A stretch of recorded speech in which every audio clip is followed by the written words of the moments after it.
Cheers, friends. Thank you so much for joining us today on Honoring Her Seat. Today, I am here with Beverly Beal Jr., owner of Guilty Intimates, Life in Beverly Hills, the Contract Collection, and Beverly Beal Law Office. Thank you for joining me today, Beverly. Thank you for having me, Miss Erica. I am so excited. So for those who are under a rock and they do not know who you are you, Beverly? Who is Beverly? Okay, so Beverly is from Detroit, born and raised. I went to college in Atlanta, turned up. Then I went to law school. I moved around, lived in New York, lived in DC, and I may be making a comeback to Atlanta.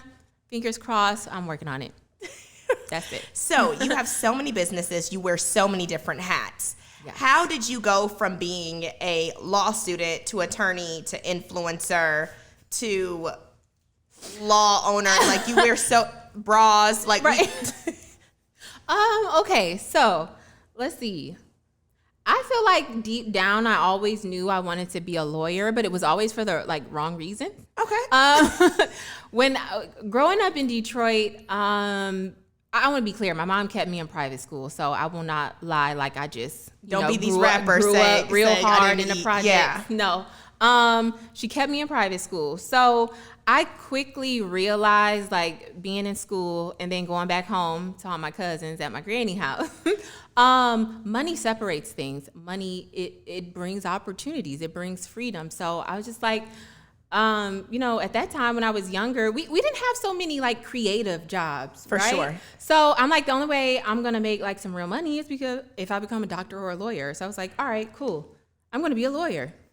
And I kind of followed that. We had a friend of the family who was a lawyer, so he mentored me. And by the time I got to high school, I was like, okay, I'm going to do it for real. So went to college, graduated a year early because I knew I was going to go to law school. So knocked college out. Law school knocked me out, but I did finish. Sometime during law school, that's when I came up with the blog. And the blog came out of stress. Really? Yes. It was a creative outlet. Yes. I know we all say that, but no, it really did. Law school was rough. I feel like at some point I was really just sad. It was just beating me up. I was sad. I was depressed. It was really hard. I don't know. Things weren't clicking in law school. It does not make me a bad lawyer, but things were not clicking. It didn't go the way we thought it was going to go. No, it was rough. So what made law school rough? I mean, I just know it's hard anyway, which is why I'm not a lawyer. Well, now looking back on it, it was nothing that was difficult to understand. It was the amount. And then I didn't go to what do you call it? I didn't go to a top tier law school. So the lower tier law schools, it's a little bit of everybody. So it's not people right out of college. It was older people, their second career. It was all different kinds of people. And it was just people in there with way more life experience than me. So at every single angle and every single point, I'm I just feel behind. Right. These people knew about mortgages, but in law school, I'm I don't know, you know what I mean? What a mortgage was. I felt behind because I just didn't have as much knowledge as everybody. But I mean, you get through it. As long as you don't mind not having a life, you can definitely get through law school. But yeah, that's how the blog came out. I needed an outlet. I liked fashion, and then as we can see, I mean, hello, it's the look at the shirt. Where's the mirror? Where's the camera? Literally. So Bev's always dressed to impress America. Yeah, I loved fashion. I really didn't know how I wanted to be a part of the fashion community. I just knew I wanted to stay with it. And that's how really the blog came about. I love that. Okay, so from the blog, yes, you're very active on social. Try. I tried. How did you launch Guilty Intimates and the Contract Collection? Okay, so as the blog picked up, and I say about my blog, I tell people all the time, listen, if you're trying to start a blog, you will know immediately if it's for you. Mm-hmm. This is not one of those things it took time to, no, you'll know. Within 6 months. Yeah, yep, that's a good time. It popped. It took off, whatever you want to call it. The blog did extremely well very quickly. And I think that was really because I took it serious and decided to go into it with professional imagery. And I think that really makes a difference. I know some people kind of start off with the iPhone and build up to it. By this time, I already had a job, so I was able to like make a budget for my blog. For sure. I started off with the photography and traveled for it, and it took off. And then from there, what was that? Maybe 4 years into it, 4 years into my blog, I said, okay, let's put out a product. I honestly don't know what made me choose bralettes. I like bralettes as much as the next person, but I do not know whole why. company of bralettes. I just knew I wanted to do like body positivity. I wanted to do something for women. I wanted everyone to feel comfortable, everyone feel accepted. So right out the gate, I'm like, I want all different kinds of women, like pregnant, any race, any size. So I think it was just mainly trying to keep women as the focus, and for whatever reason, I chose their boobs. Yeah. So boobs matter. Boobs matter. And that's why I chose that. That's the first product I decided to put out. I love it. So how do you manage everything? Because it's a lot. I don't. How do I manage everything? I like to think I'm pretty organized. Yeah. I wake up with certain things planned out, and I just do a little of each business every day. And I keep your stress down. If you keep your stress down, you'd be so amazed how much you can get done in a day. Minimal stress. Yes, minimal. Yeah, like you can really conquer whatever you want if you keep your stress down. Okay, that's my trick. Okay, so we're gonna get to the tough questions here. Here we go. So we know that you are a trademark attorney. Yes. You have done my trademark. Okay, Yes. Thank you very much. Lots of times people say, I have an LLC. I don't need a trademark. What's the difference? Can you enlighten the audience? Because a lot of times, number one, people hear attorney and they feel like trademark, I can call you with the crime case. You cannot. Like law is not one size fits all. So it's not. Okay, so the LLC and the trademark thing, I'm going to address that first. Let's be very clear. LLCs are state specific, right? You make your LLC in Georgia, you make it in California. The name that you bought with your LLC, it's only good in the state that you bought it. So, Beverly Beal Incorporated, I got that in Michigan. All right, somebody can start it in Florida, somebody can start it in Arkansas. You don't own that name. You just own that name in your state. If you only want to do business in your state, maybe you're good. But the thing with trademark, it's nationally recognized. So you're in Michigan, you have your LLC, but honestly, before you even start a business, you want to do a trademark search because you buy that LLC, you buy that website address, you get the social media, you start doing all this branding and marketing, and then you go to the trademark search and the name's already taken.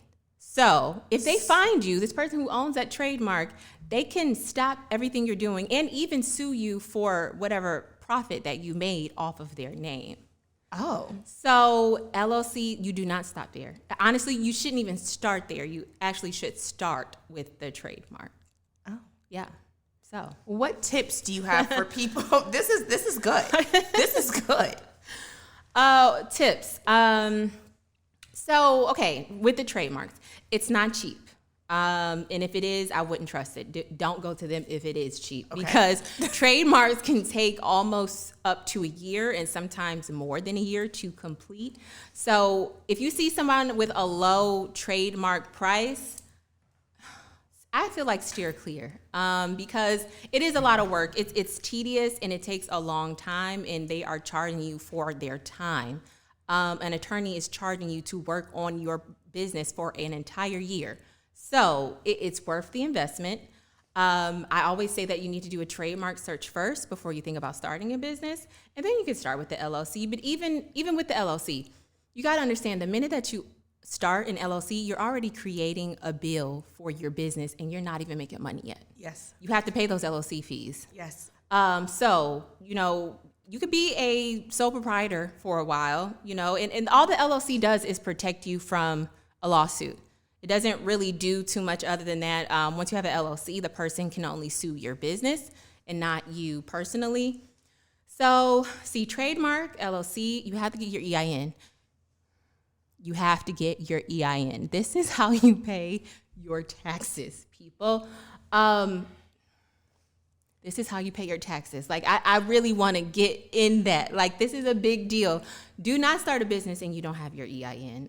It's very simple. Don't get tricked into purchasing it, because once you Google it, they're like, oh, we can get it free for $5, $75. It's absolutely free on irs.gov. But they have changed it. You have to have your LLC first before you can get an EIN now. So Trademark, LLC, EIN. And then you want to get your contracts. Please get contracts in your business. I don't know how you guys are running. So why? Okay, here we go. Let's say, for instance, I just started a lash company. My blood boy. I know. I get passionate. So I'm a young woman. I just started a business and I'm doing my eyelash company. Okay. Right. What contracts and why are you so? I know why we feel passionate about contracts. For the rest of the world, why are contracts, no matter how small or how big your business is, why are they so imperative? All right. So you do lashes. Great. I love getting my lashes done. Hello. So what you're going to do, if you're doing it from home, or if you are trying to rent out a space, you need to get waivers of liability. Your eyes are very important. Your customers, your clients' eyes are very important. And if you just so happen to injure someone, they can sue you. So you need to get a waiver of liability for them to sign, so that they know and they have read all the possible injuries that can happen to you with eyelashes. So that's something for that business. And also, this isn't even like a legal thing. A lot of people don't have business insurance. And that's another thing. I don't know why. This is why you have business insurance. You have business insurance so that in case of a lawsuit, or, even if you get injured, you can have disability insurance. What in case you break your hands? How you going to do the eyelashes with your feet? I don't know. I haven't seen it. I'm sure it's out there. But look into business insurance, and that's for anybody. And then see, what other types of contracts would you need? If you are doing eyelashes for like an event, a bridal party, shower, wedding, you want to get a contract with all your clients. I understand a lot of, eyelash women, men, they don't do it for every single client that comes in. But they should. It doesn't hurt. And it's especially, I'm thinking for like future events, you want to get something down on paper to hold those clients liable. So just not if we get off of eyelashes. Contracts, I feel like that you need for a business, even if it's a service or a product, NDAs. You can never go wrong with a non-disclosure agreement. Everybody should be signing them. You should not be telling anybody your idea, your business, your plan, its infrastructure without an NDA. The next one is going to be whatever service you provide. You need a service agreement. Don't just give people services. Don't take their money or don't take people's money without getting something on a contract. In my opinion, some lawyers may feel differently, but if it involves money, you need a contract. Emails are not enough. Oh, well, I got an email thread. Okay, good. We'll take that to the judge. And then it's just up to the judge to make the decision. But if you have a contract, you can really help and eliminate that, and maybe even just go to mediation or arbitration instead of having to take them to small claims. So NDAs, your service agreement. I think what other agreement you may need. Most of the time it's business specific, whatever your industry is, but those two are not a bad idea to have. At all. Okay, yeah. So where did you get your sense of style from? Because, you slay your looks. You slay. I'm not just saying this because I'm from there, but the flyest women I know live in the Midwest. I'm gonna have to. I have to agree with that. The flyest women I know live in Detroit. Y'all know how I love my aunties. And I've lived in different places. I just don't see it nowhere else. They just don't put it together like we do, or maybe they don't carry it like we do. I don't know, but I feel like people are like, well, did you get it from your mom? I'm like, my mom's fly, but like growing up, my mom was more of a tomboy than I was. Like she played basketball, sports, and all this kind of stuff. So she wasn't really into fashion. I really don't know where I picked it up at. She always tell me that my granddad was like super fly all the time. So she was like, it's genetic. It's a genetic. It's genetic. But just growing up, like in the neighborhood, all the hot girls, that's what they wore. And, then once I got to high school, I don't know. It's just my surroundings. I've just been surrounded by fly women, and they were all from the Midwest. I love that. So as a creative, your job is to stay creative. Yes. How do you stay creative when you don't feel creative? Because we all get burnt out. How do you keep your creative juices flowing? I don't know. I don't know how I keep my creative juices flowing, but just juices in general. Yeah. I take a break. And I know that may be like very backwards, but I have to step away. I'm very big on naps, even as adults. I think they're not as appreciated as they should be. Like, naps are a thing. Put it back into your routine. I know you stopped when you stopped napping, like first grade. You're supposed to, yeah. Put it back. Whether Recharge. it's like it's a little cat nap, a little 30 minutes, a little hour. Do it, and you'll be surprised. I've been napping since I've been told to nap. I still nap. You never stopped. I never. Oh no. Oh, no. No. You never took a break from the nap.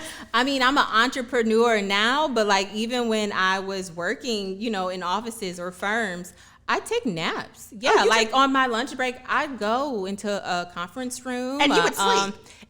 What do they call them now? The breastfeeding rooms. The breastfeeding. Well, like I go in the best breastfeeding rooms. And you would take a look. A little nap. I needed it. I think just give it a try and see like how it changes your day. Yeah. So I'm gonna start napping because I really don't nap. I know you don't. I know you don't. But do you get good amounts of sleep? Oh, for sure. Yeah. Oh, So some people don't need naps.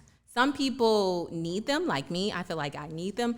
But then even people who get enough sleep, I still think like taking your brain, shutting it down for 30 minutes a day, I feel like it's very beneficial. It matters. Yeah. That's intense. Maybe I'm going to start napping this week. Like that's just what I'm going to do.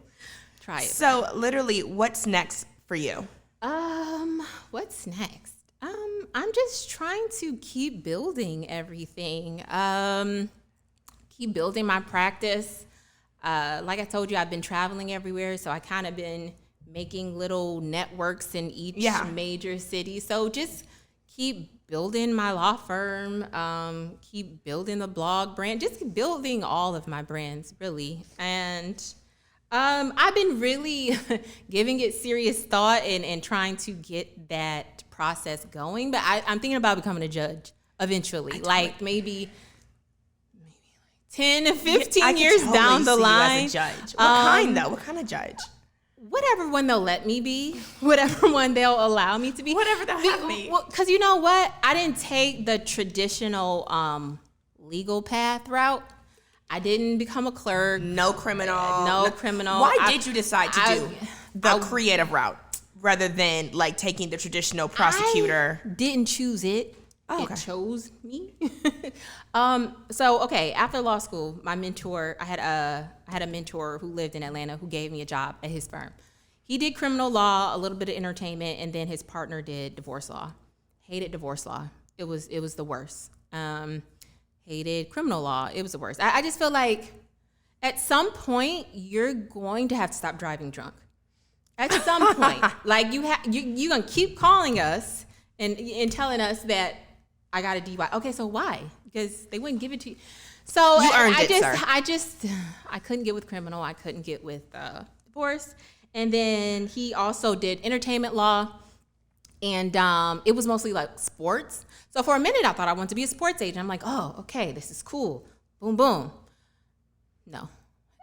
What I realized, I don't know much about sports. So you need that. That is a key. You need that. Is a key. And then what I quickly realized was a lot of the job was just babysitting athletes. That wasn't for me. Yeah, you don't like to babysit nobody. I don't like. So that was short-lived, the agent thing. So I really didn't like any law. So honestly, like the first couple of years out of law school, I hated law. Like I hated. That was the whole point of me like having the blog and have something that I did like, but I just went to a job I hate. Yes. So went to New York. I had gotten a couple of positions there. One of them I really liked. I was working on not a campaign. I'm not saying a campaign like I was about to say. I was working on an account, and it was for Procter & Gamble. Really loved the job. I really did. Company got audited. I was the youngest. I was the only female. And I was the only black person in the legal department. I'm not saying that, but I'm saying that. So I got let go when they got audited, because I really thought I wanted to do that route. I thought I wanted to just be like in-house counsel for big major companies. That was short-lived. Then I got a job with Verizon Wireless. It was cool, but I was only a contractor, so I wasn't like getting a free phone or free cable and all that stuff. Right. I wasn't getting the perks. So this is lame. So by the time I left New York, I went over to DC, and I don't know, for whatever reason, me and DC just could not vibe. We were not, the jobs weren't vibing. Just the energy in DC was not working. So that's when I decided, I said, you know what? I'm just going to start my own firm. Enough is enough. Like, I'm not getting the positions I want. I'm not getting the salary I want. I'm just not getting the energy that I know I have. I'm not getting it back.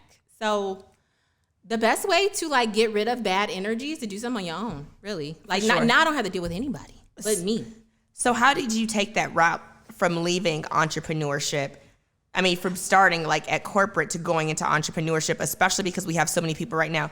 Quit your job, go out in faith. Like, can they see me rolling my eyes? I'm not for the quit your 9 to 5. Health insurance is real. It's extremely real. I mean, you know what? I spoke too soon. If you don't have health insurance, I'm sorry. But if you want to go get a job, that's how you get the health insurance. So I'm not for quitting your 9 to 5. What I did, I obviously didn't think that I was just going to get clients right away. So I took contract positions. So I took legal contract positions so that, I have a 9 to 5, but I'm not their employee. I'm not a slave to their hours. I can do it when I need to. I have flexibility. No, I did not have health insurance. I had to start paying for that on my own. But I knew because I wanted to transition into doing my own thing, it was just easier not to have a 9 to 5, but still having some money come in. For sure.